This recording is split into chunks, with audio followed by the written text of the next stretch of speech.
You're listening to Southern Fried Sports with Travis Reier on Tide 100.9 in Tuscaloosa. When you think about businesses that are selling through the roof, like Aloe or Allbirds or Skims, sure, you think about a great product, a cool brand, and brilliant marketing. But an often overlooked secret is actually the businesses behind the business, making selling simple. For millions of businesses, that business is Shopify. Nobody does selling better than Shopify, home of the #1 checkout on the planet. And the not-so-secret secret? With Shop Pay that boosts conversions up to 50%, meaning way less carts going abandoned and way more sales going. So if you're into growing your business, your commerce platform better be ready to sell whatever your customers are scrolling or strolling on the web, in your store, in their feed, and everywhere in between. Upgrade your business and get the same checkout Skims uses. Sign up for your $1 per month trial period at shopify.com/try, all lowercase. Go to shopify.com/try to upgrade your selling today. Shopify.com/try.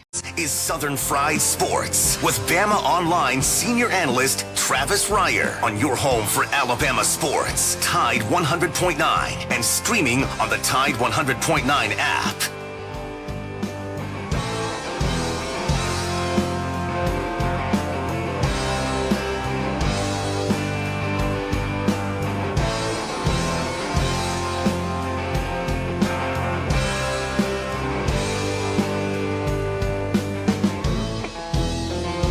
If I make it through this year, I think I'm gonna put this bottle down. I guess as time goes on, I'll grow to miss it less than I will now. And I think I'm gonna tell her that I'm gonna go away for a while,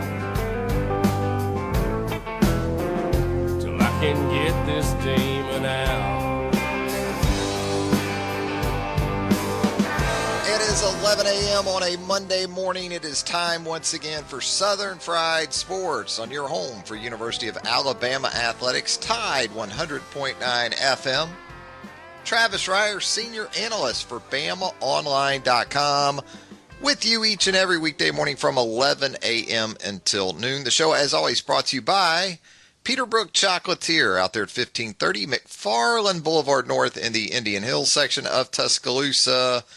Before you know it, it's going to be Easter.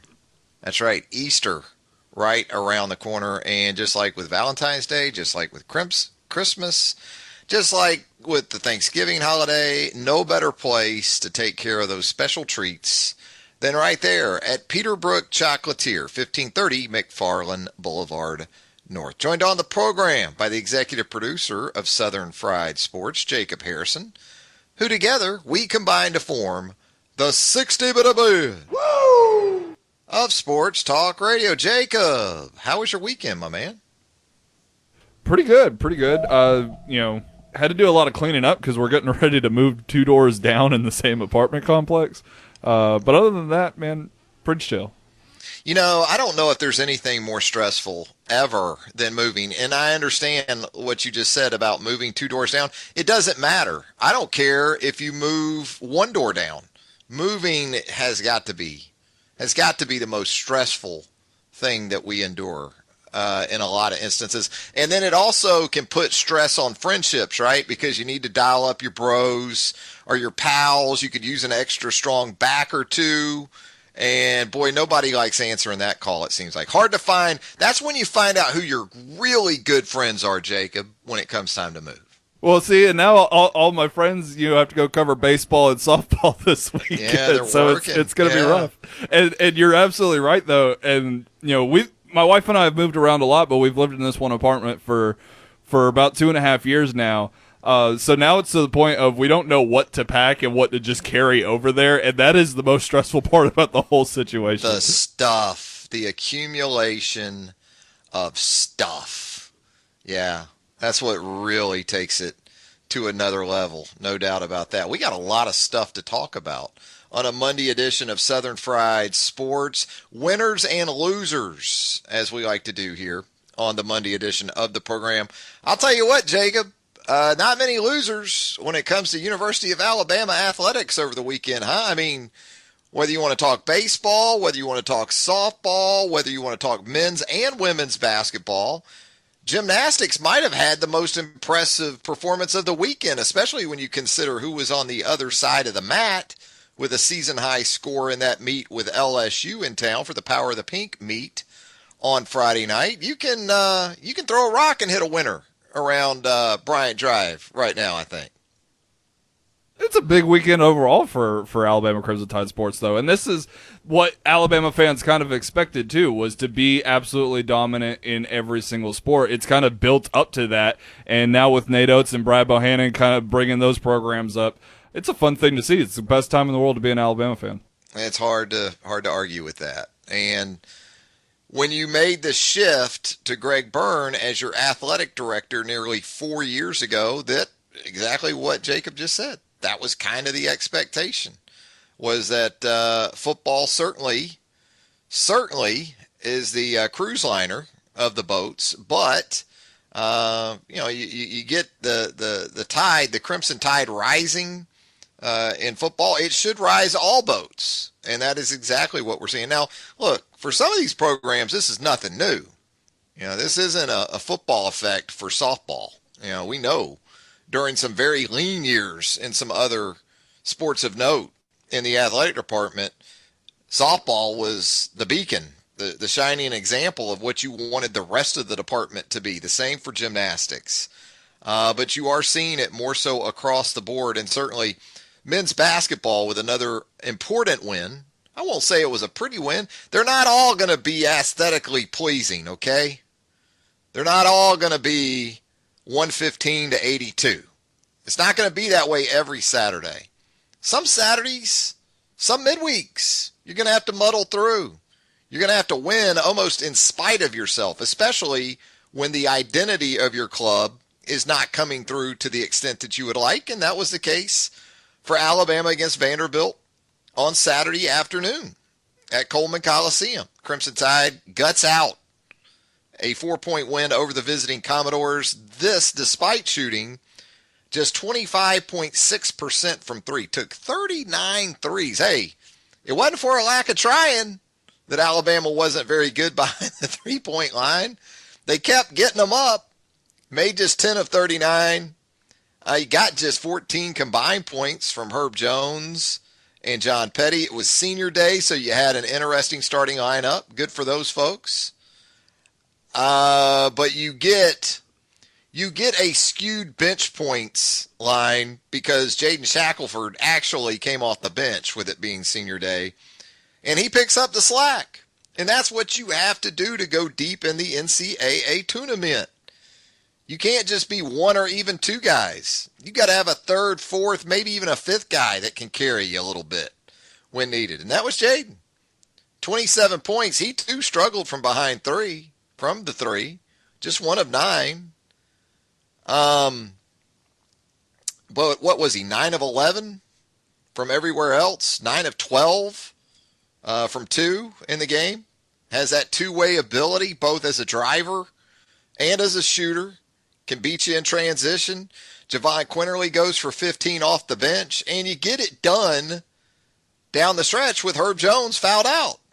The final 4 minutes, you're able to pretty much hold serve, keep things even down that final 4 minutes, and you get out of there with the win. We told you that Dylan Dessou and Scottie Pippen Jr. were going to be the obvious guys from the Vanderbilt perspective that Alabama would have to deal with, and those two guys came through for the most part. Scottie Pippen Jr. with 24.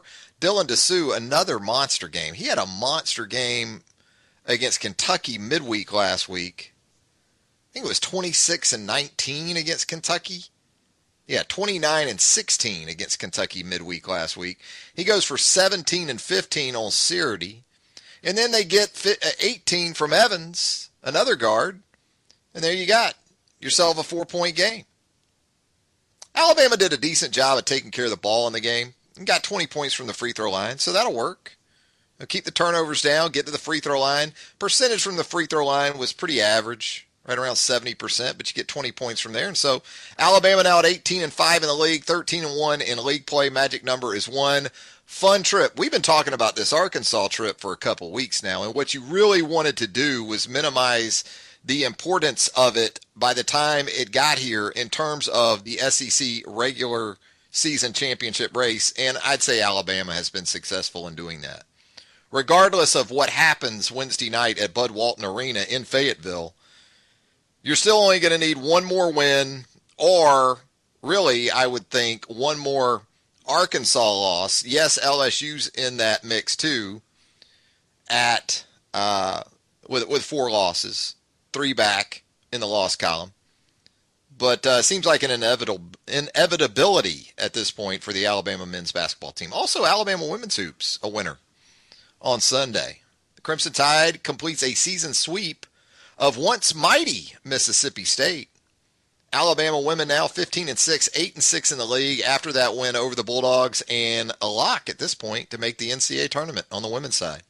First time since 1999, Crimson Tide right now, solo 6th in the SEC, and any time the Alabama women's team gets a combined 54 points from Jasmine Walker, Jordan Lewis, and Araya Copeland, they're going to win a lot of games, and that's what happened yesterday afternoon at Coleman Coliseum. We talked about the men's team keeping turnovers to a reasonable number.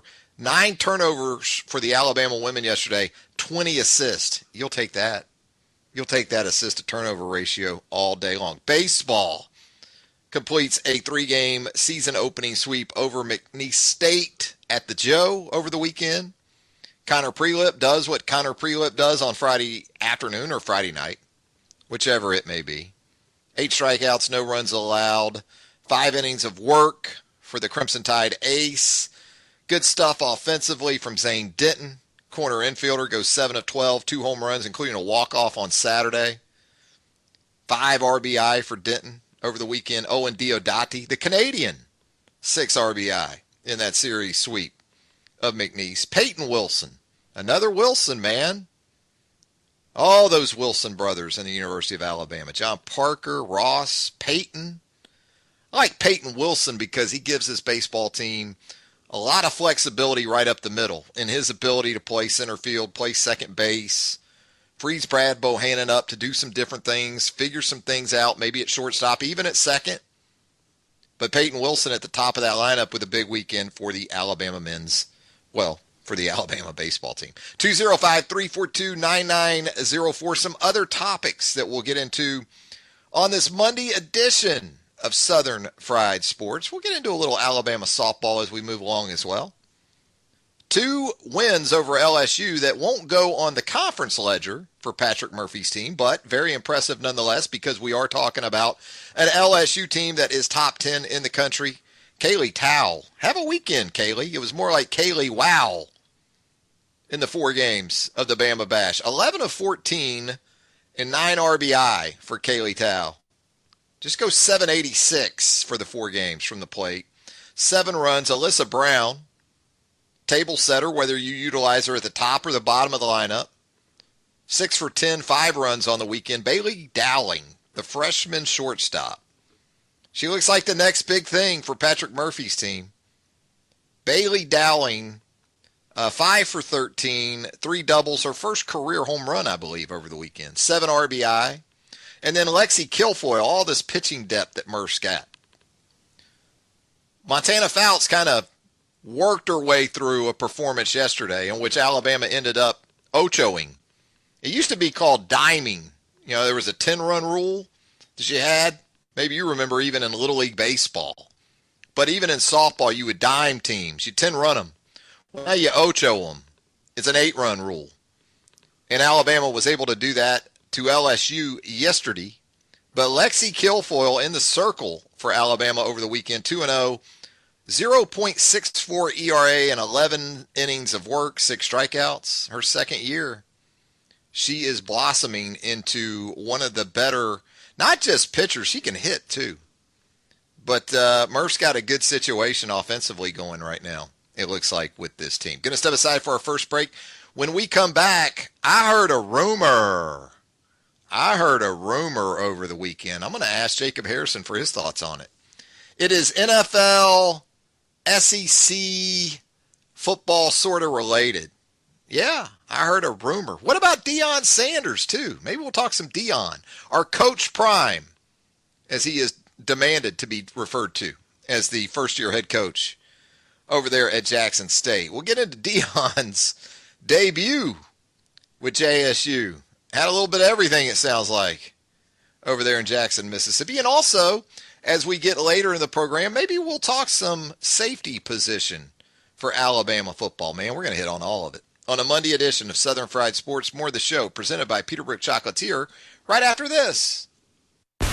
From the University of Alabama, this is Crimson Tide Today. It's a daily update on Bama sports, and it's brought to you by C-Spire. Add C-Spire Fiber to your roster at cspire.com/ALFiber. Hello again, everybody. I'm Roger Hoover.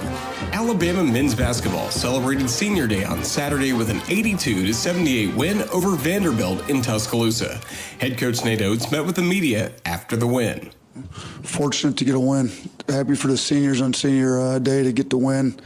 Proud of them for what they've done for the program. It's their team. I tell these guys numerous times. I've been coaching a long time. I've got a lot of years left in coaching. You guys have limited time to play this game. This is your team. You're going to decide what you get out of it. And these seniors have done a good job of taking ownership of this team and doing that. So I'm proud of these guys. I think we're one win away from clinching at least a share of the regular season title, which would be huge for this senior group. I'll have more in a moment. Bad internet is bad for business. We've all been there. Lagging video chats, slow downloads. Oh, come on. It's just not a good look. Instead, call C-Spire Business. Our local experts deliver gigabit speeds backed by thousands of miles of fiber for the fastest, most reliable internet around. Period. No excuses, no apologies. Just fiber-fast internet that works. C-Spire Business. See how our fiber solutions can help power your success at cspirebusiness.com. Join us tonight for Hey Coach, presented by Alpha Insurance on the network at 6 p.m. Central. We'll be hosting the show live from Baumhauer's Victory Grill in Tuscaloosa. And we'll be joined during the show by women's basketball head coach Christy Curry, as well as men's basketball head coach Nate Oates. The show begins at 6 p.m. and we'll be streaming live as well on our Facebook and Twitter pages. And that's your Bama update. Crimson Tide Today brought to you by C-Spire. Crimson Tide Today is a production of the Crimson Tide Sports Network. Showers ending, a clearing sky this afternoon. The high today 61. For tonight, clear with the low at 38. Tomorrow and Wednesday, lots of sunshine both days with a warming trend. The high tomorrow 66, the high Wednesday at 71 degrees. I'm James Spanlin, the ABC 3340 Weather Center on Tide 100.9. Tide 100.9. For more coverage of Alabama football, visit us at Tide100.9.com or download the free Tide 100.9 app. The Crimson Tide will not be denied.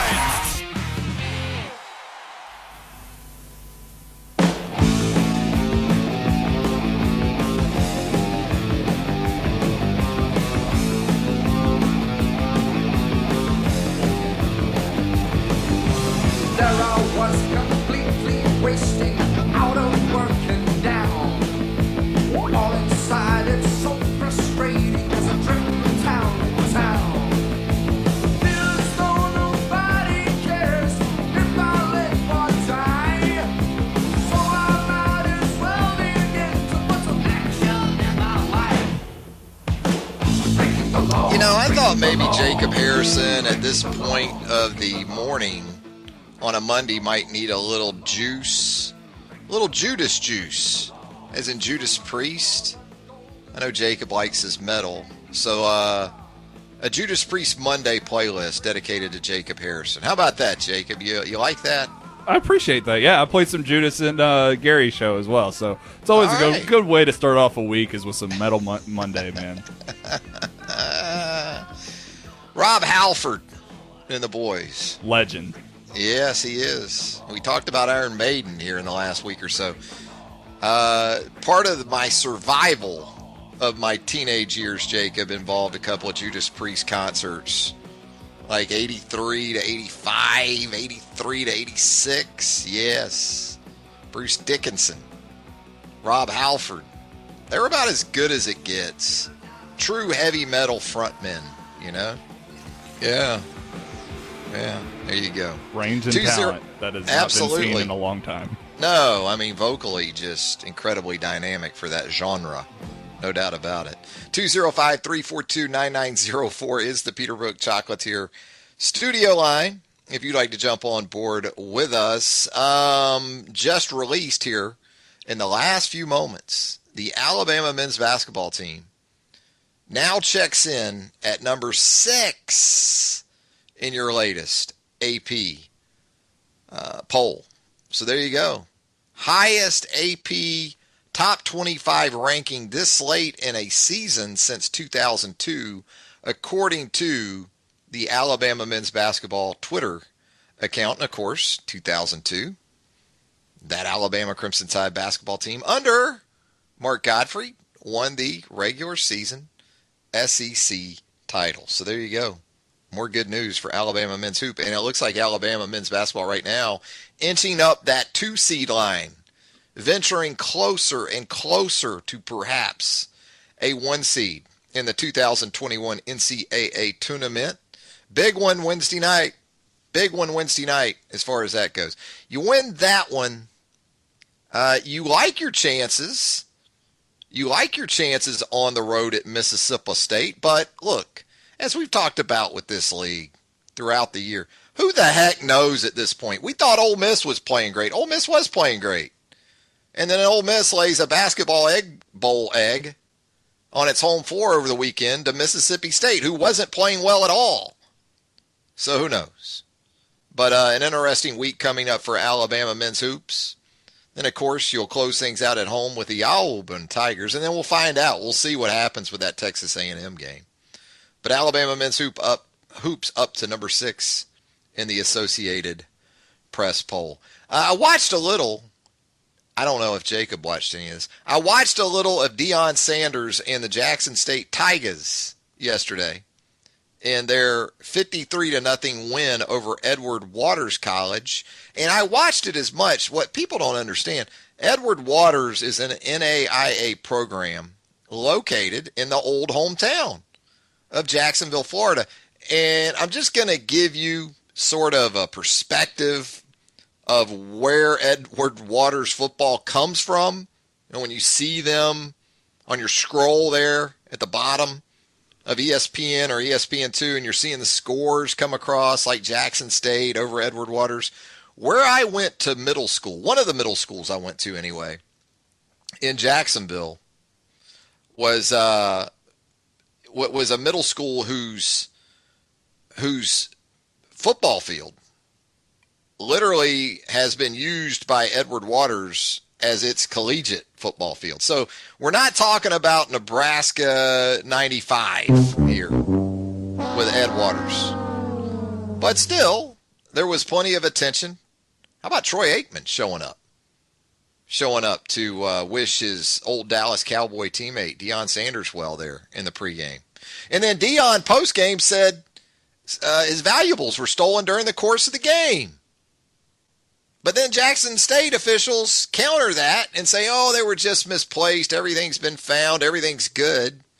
Weird day over in Jackson, Mississippi. But Deion now 1-0 as a college football coach. Hey, Jacob, I did hear a rumor over the weekend, by the way. I heard yes, we love some Bananarama.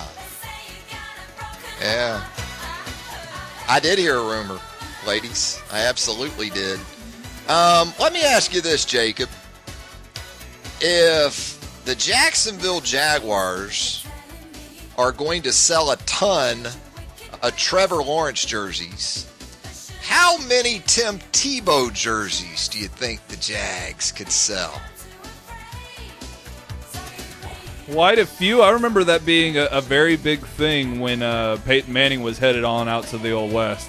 And the speculation that he would head to Jacksonville. I don't know if that would be a great idea now after 2 retirements. I'm just telling you, Jacob, it's ramping up. The Tebow to Urban, his old Florida coach, in his hometown, Tebow's hometown of Jacksonville, Florida, with the Jags as perhaps a Taysom Hill type option. You utility type player, special teamer, which is what Tim should have done pretty much all along, right? It's too bad he's 33 years old and just now figuring this out. But I'm just saying, I'm not saying it's done. I'm just saying, Jacob, they're on Tebow alert down in Northeast Florida. Aren't they always on Tebow alert out of Well, Jacksonville? they are. They love them some Tebow. Although I've talked to some folks down there that they kind of cringed when that topic was broached. They just feel like the ship has sailed, you know. But I'm just saying, it's ramping up. Tim Tebow potentially with his hometown Jacksonville Jags. You could have Trevor Lawrence and Tim Tebow, but Tim won't be playing quarterback from what I understand if it does go down.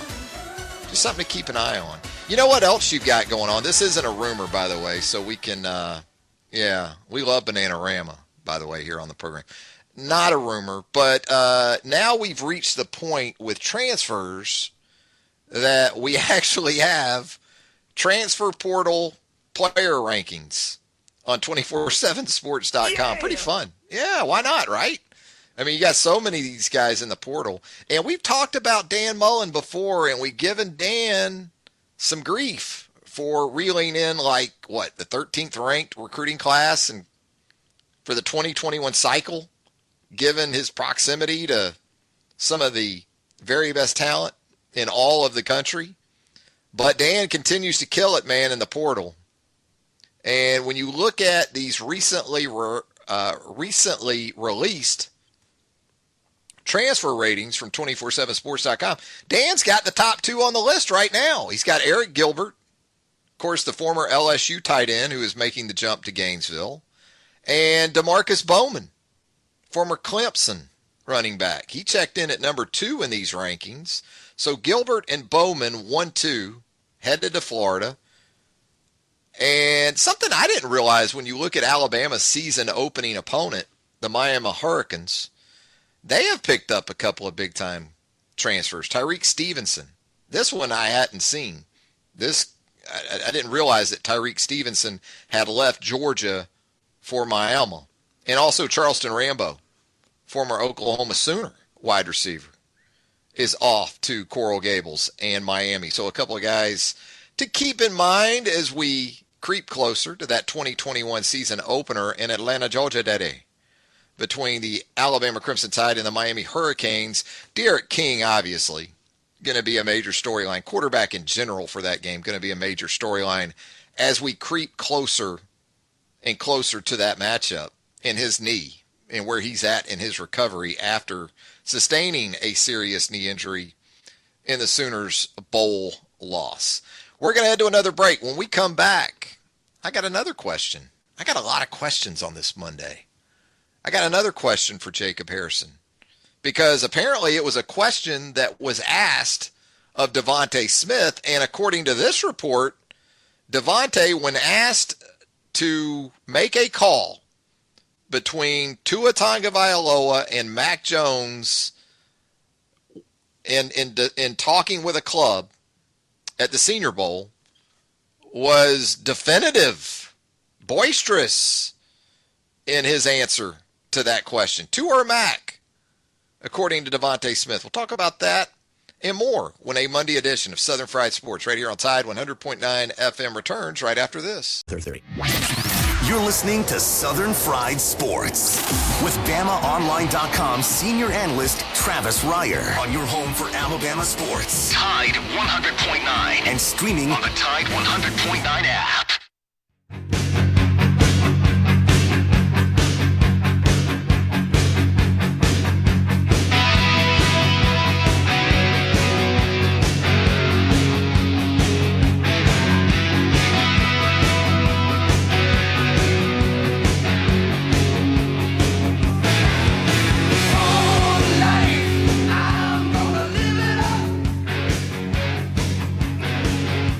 I'm taking flight.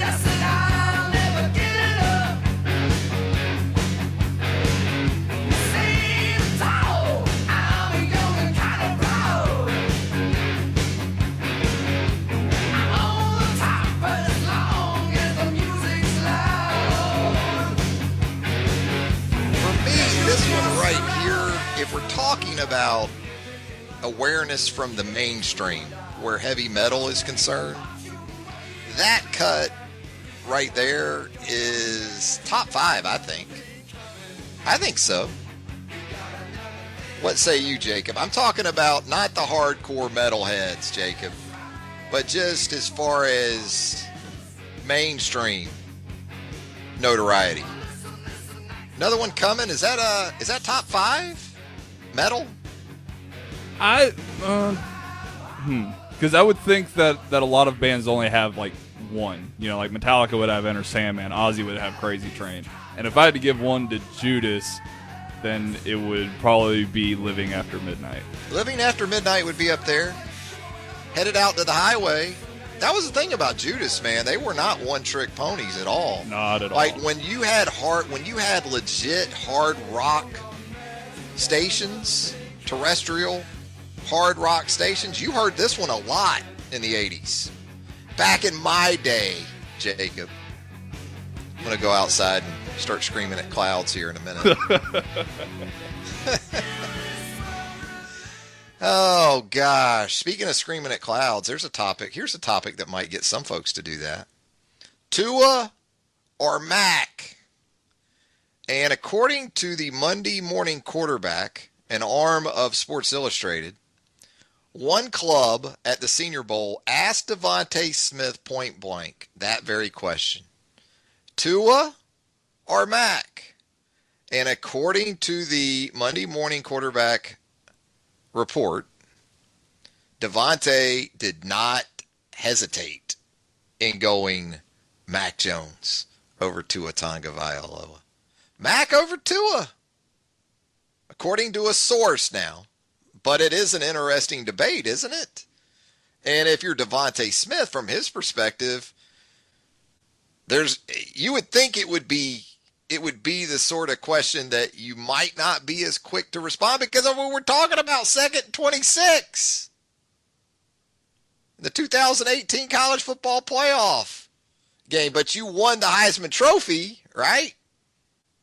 With Mac Jones. But according to this report, it wasn't all that hard of a decision. It wasn't one that Devontae apparently needed time to contemplate in making his call. Here's my thing. If you just put them out there together and tell them to throw 18-yard out cuts from the opposite hash mark, I don't know how you're going to go against Tua Tagovailoa in that matchup. But the numbers are what they are, especially in a season against all Power 5 competition, against 11 SEC opponents. It's still hard for me, though. And I appreciate Mac's season. Phenomenal. A season for all time. I guess I just didn't have... I needed a little more time to savor how good Tua was. But that being said, Tua struggled to stay on the field. That's the bottom line. That's the harsh reality, I think, of the Tua legacy at Alabama. It's more what if than what was. Yes, there was the second half performance against Georgia in that aforementioned national championship game. But when you look at the full body of work, because of injury, it just never really reached its ceiling with Tua. Tua left, and you felt like there was still a lot more on the table for Tua, right? Mac leaves, and you don't really think there's much else left to be done. And in terms of legacy, this is where Mac, even if it wasn't with the thought totally in mind, where he got it right is he's leaving on top, and he's leaving with his guys. He's leaving with Waddle. He's leaving with Najee. He's leaving with Alex Leatherwood, Landon Dickerson. In other words, he isn't going to come back next year and still have maybe a really good year, but not statistically the year that he had in 2020, and sort of leave it up to debate exactly what he was as a quarterback at Alabama. And he just put up a season for all time, for a team in a season of all time. What do you think, Jacob? Is it an easy question to answer for you? Do you have a definitive choice when the topic of Tua and Mac comes up? I think Tua is the better quarterback, but I think that really stemmed from situations and him already being professional and having some success there as well. But when it comes to Devontae, you can kind of understand it. At least on a base level, Devontae saw most of his success come with Mac Jones. Mac Jones throws a much easier ball to catch. I think the lack of arm strength sometimes plays to his favor a little bit with his wide receivers. So I halfway resent the comment about the opposite hash out routes, but because I think he can still be successful regardless of that deficiency. I think he can throw it. I wasn't saying Mac Jones can't throw that. Of course. I'm just saying with Tua, it's elite. Watching him do that. I mean, that's what I'm saying. More so if you just put the two guys out there, which we know football doesn't, that's not what the game is about. I mean, I can go back to Brody Croyle, and I still tell people this about Brody Croyle, and this is going way back. But, in that time frame that I was able to really watch Brody Croyle, and under Mike Shula, we had more access to practices. I mean, we would be at practices in the preseason during 7-on-7. That's never going to happen. That's never happened, really, under Nick Saban. You might have a fan day practice where you see that, or the spring game, or something like that. But, having access to Brody from a practice perspective, I'll still tell just about anybody. If you just want to put quarterbacks out there with wide receivers and say, okay, throw the entire route tree, I'll still put Brody Croyle against anybody that's come through Alabama, including Tua. But there's obviously far more to quarterback play. And that's where the appreciation for Mac comes in, not just in terms of, yes, he can make that throw, but he does some things intuitively, instinctively, and Tua does too, that just exceed other players. So now it's an interesting question. And it's also interesting, as we talked about, and Jacob just hit on too, is how do you view it if you're Devontae Smith? Well, you just came off a season in which you rewrote what was left of the Alabama record books, and your team went 13-0, and you won the Heisman Trophy, and you won the Biletnikoff. I mean, you took every major, just about individual award an offensive player in general can take. And so I guess it would be hard to say anyone but Mac Jones if you're Devontae Smith. Conspiracy theory time. Tua's left-handed, opposite spiral. Devontae as a wide receiver wants that normalized spiral. A little easier ball to catch. I will say this, Jacob. You watch Mac throw it, and it has to be a delight, as you said, for receivers to deal with. And Tua, even though I think there was more spin rate, more velo on his throws, they seem very catchable in their own right. So it's been a great situation, no doubt about it, for the Alabama football at the quarterback position these last 3 or 4 years. Going to head to a final break. When we come back, let's talk some Alabama defense maybe some safeties at the University of Alabama as we move forward. Spring football upon us at UA. Some men's basketball talk as well. All of that and you at 205-342-9904 when Southern Fried Sports returns right after this. Gary is Showers ending, a clearing sky this afternoon. The high today 61. For tonight, clear with the low at 38. Tomorrow and Wednesday, lots of sunshine both days with a warming trend. The high tomorrow 66, the high Wednesday at 71 degrees. I'm James Spann on the ABC 3340 Weather Center on Tide 100.9. The flagship station for Alabama Crimson Tide football. Alabama touchdown. Only on Tide 100.9 and streaming on the Tide 100.9 app.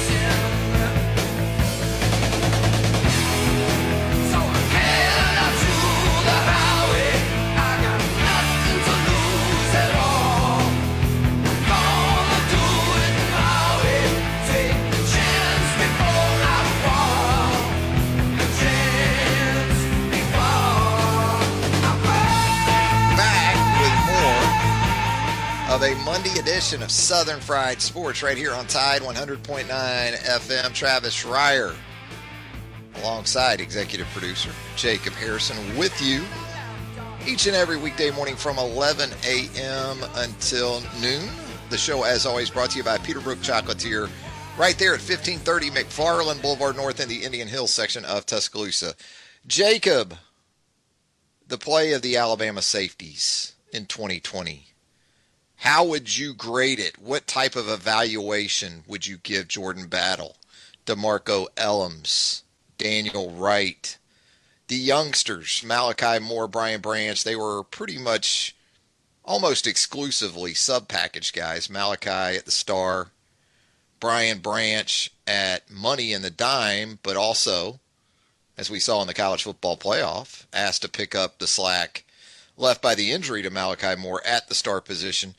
Were you impressed by the Alabama safeties in 2020, Jacob, or do you feel like there's some room to grow there? Well, if you consider Moore and Branch safeties instead of nickel corners, then they get a full letter grade more than whatever they start out with. Base positions for them, and they are, best I can tell, safeties in the base. But yes, you could certainly look at Malachi as either, and Branch did some of that as well. I like Battle and I like Hellams, and Daniel Wright's a much better player than a lot of people on social media like to, give him credit for. But I still think that maybe there's probably, at least the back end of it with Battle and Hellams and Wright, that was probably the weakest spot on the defense, but by no means were they terrible. And there's still plenty enough to grow from there. I think Jordan Battle's the best out of the back end safeties, and then with Malachi Moore, you're just looking at I keep saying the next Minkah Fitzpatrick, but I think Moore is still his own player in his own way just as well. I thought Malachi Moore's season, kind of Brian Branch too, this way, was very reminiscent of Minkah in 2015. We had the revisionist history where when a guy leaves Alabama and ends up becoming an all-pro in the NFL, they never had any struggles, right, during their time at Alabama. I mean, it was just 3 years of all-American level play and just eased right into the National Football League. Minkah took his lumps in 2015. He took his lumps in that national championship game. Hunter Renfrow made his name in a lot of ways at Minkah's expense in that game in Glendale, Arizona. Now, that was one of the few times Minkah was very, very good, pretty much game in and game out during his time in Tuscaloosa. But yeah, it kind of surprises me in the aftermath of this season, on the roundtable at BamaOnline.com or just talking to people about Alabama football, is that, man, they got to improve on Malachi Moore and Brian Branch and those sub-package roles. And I'm thinking, what the hell were you watching? Because to me, I thought both were really, really good, especially as true freshmen. I thought Malachi Moore was outstanding. And where Malachi surprised me, it wasn't so much the coverage skills, because he had a background coming out of high school at both safety and corner. So that told you the skill set was going to be there. Now, he wasn't the biggest guy in the world. You play that star position, you still have to be physical. And more so than ever, you have to be able to run with number one receivers, because collegiate offensive coordinators in the last 5 or 6 years have finally figured out, you know what? We can take our X, or our number one guy, and move him inside and get some really good matchups on these slot corners. So you can't be deficient in terms of coverage skills at the star. And Moore was great there, I thought. Led the team in interceptions. But again, where he surprised me as much as anything was the physicality. Now, this is a guy who showed you he'll set an edge against the run. He'll set an edge against the quick game when they flip it out there. Brian Branch, I thought, was similar. I kind of thought Branch, based on his high school tape, would be perfect for the money, in that he showed the sort of hybrid ability as a box player to hold up in traffic and in the wash that you get caught up sometimes there in the box. And it was actually DeMarco Hellams that started the season in that role, but Branch passed him up, and the competition continued on throughout the season, not only at the money, but also at safety, because it was actually Helms who started those college football playoff games with Daniel Wright coming off the bench. But I agree with Jacob in that Jordan Battle definitely the every down guy. He has been that dude. He was that dude in 2020. He certainly got some valuable experience in 2019 as a dime safety coming on. And, the key for Alabama moving forward, and there's going to continue to be some really solid competition at those spots. And yes, I'm very much in the corner of Malachi Moore and Brian Branch, but don't take that to mean that I don't think there won't be some legit competition. Not just between those guys, but with what you continue to stockpile at the corner position. Because as we know, corner is another feeder to that star spot. And you're bringing in guys like JaQuincy McKinstry, right? You're bringing in Kyrie Jackson from the junior college ranks. You've got some incoming safeties that are immensely talented. Terrion Arnold, who you picked up there in the late period. Kadarius Callaway, a guy that when you watch his tape coming from the state of Mississippi, you start to think with what he was able to do on both sides of the ball in high school, he is sort of like the Mississippi McKinstry. But he's expected to be, I guess, more of a safety at Alabama. You got Kane Williams coming in from Louisiana, a good box player who has gotten better, has improved or did improve throughout his high school career as sort of a single high safety with some ball skills. So you're just stockpiling talent right now. And so with that, it's easy to see why a guy like Eddie Smith makes the move and decides to transfer out to Illinois. But the explosive plays, no doubt, were an issue, especially in the first 6 or 7 games of the season last year. You gave up, obviously. Some of the explosives against Florida, I think this is where some of this residue exists in relation to Moore and Brian Branch was like, well, kind of got lit up by Florida. Well, yeah, you know who they got lit up by? Couple of first-round picks coming up in April. Kadarius Toney, Kyle Pitts. Yeah, they did. You know who else got lit up for a 49-yard touchdown? Patrick Surtain. It wasn't just the young guys in that Florida game that got a taste of all that skill talent for the Gators. It was pretty much across the board in that one. And look, in a couple of situations, I thought Malachi Moore and Brian Branch were in perfect position, but you're trying to high point against a 6'5", 6'6" tight end who can jump out of the roof of Mercedes-Benz Stadium. Or you're trying to man up in the slot one-on-one with a burner like Kadarius Toney. Now, Trayvon Grimes, though, he got Patrick Surtain in that game too. Patrick was in pretty good shape on that play. Perfect ball from Kyle Trask. Grimes makes the play. It's going to happen against offenses like that. I love the upside of Malachi Moore and Brian Branch. Again, though, doesn't mean that they are etched in stone for the next couple of 3 years. Because with the way Alabama is recruiting, there is going to be legitimate competition for the foreseeable future. That's not going to change. You're not bringing in Terrion Arnold and kind of basing or putting the parameters on his first year as, well, special teams guy, maybe competes for a dime roll. You know, this guy may come in here and be ready to do a lot more than just that. We'll see. But Alabama in really good shape, bringing back pretty much everyone in that safety room. You've also got Christian Story, who redshirted last year, didn't see the field as a true freshman. This guy was the Gatorade Player of the Year in the state of Alabama for the 2019 high school football season. Now, Christian played at the smaller school level, so there was probably more of an adjustment to be made. Plus, in high school, Christian Story never really had the opportunity to focus on what was ultimately going to be his collegiate position. He was a quarterback for his dad on the high school level. He was a guy that in the Alabama-Mississippi All-Star game, you saw him at running back. So he literally played all over the field. And now it's becoming more of a situation where He's making that adjustment, that adaptation to the safety position.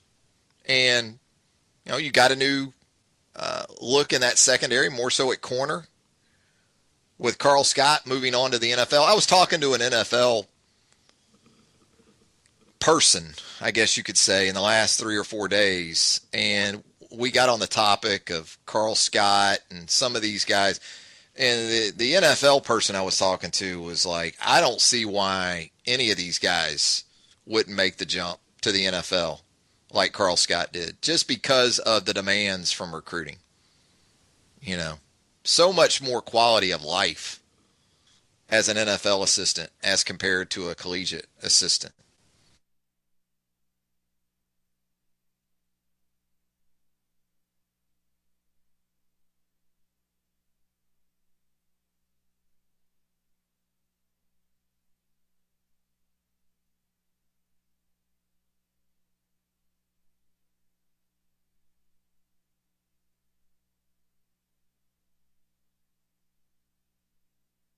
For the 2021 season, the Jaguars have a safeties coach, a corners coach, and a slot corners coach. They've got every position essentially coached individually under Urban Meyer. And, of course, Charlie Strong down there going to coach the inside linebackers. Going to coach the inside linebackers for the Jacksonville Jaguars, Charlie Strong is. And, there were some rumblings before Charlie went to Jacksonville. I might have to get that Bananarama fired back up, Jacob.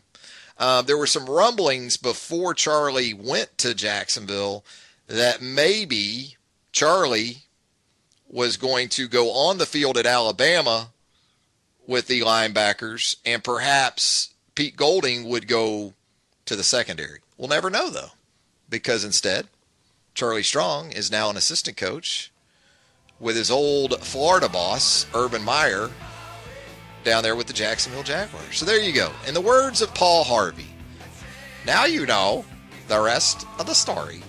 Good day. That's going to do it, thankfully, right? For a Monday edition of Southern Fried Sports right here on Tide 100.9 FM. It's been a lot of fun. Jacob Harrison, as always, doing a great job keeping us tween the ditches here on SFS.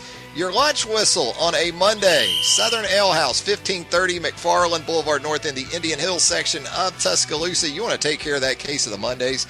No better place to do it than at Southern Ale House. Whether it's a great lunch to get those spirits up, and that happy hour will always cure what ails you there later this afternoon into the evening hours at Southern Ale House, 1530 McFarland Boulevard North. Until 11 a.m. on Tuesday. Have a great rest of your Monday, everybody.